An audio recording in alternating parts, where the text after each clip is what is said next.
BR Ambedkar counselling జిల్లా అమలాపురం అంతర్వేది శ్రీ లక్ష్మీనరసింహస్వామి వారి కళ్యాణోత్సవం ఘనంగా నిర్వహించారు.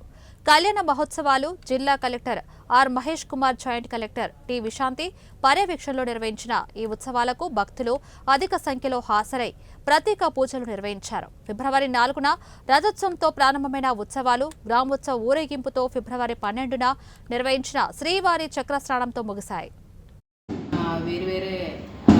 అంటే శానిటేషన్కి, ఎలక్ట్రిసిటీకి అన్నిటికీ వేరు డిస్ట్రిక్ట్ ఆఫీసర్స్ టీమ్స్ వేసి ఈ ఈవెంట్ అంతా కూడా చాలా ఆర్గనైజ్డ్గా ఈసారి కలెక్టర్ గారి గైడెన్స్లో మనం చేయగలిగాము. First special thanks to collector sir and JC madam.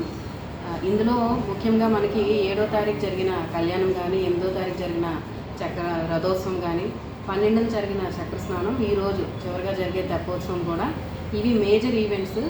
Last time మనకి కొన్ని ఇష్యూస్ అంటే శానిటేషన్ కానీ, డ్రింకింగ్ వాటర్ కానీ, కళ్యాణం అయ్యాక అక్షింతల కోసం ఏదైతే గొడవ పడడం కానీ, రథోత్సవంలో తొక్కేసుకోవడం కానీ, ఇలాంటి ఇష్యూస్ అన్నీ కూడా ఈసారి అన్నీ కూడా మ్యాక్సిమం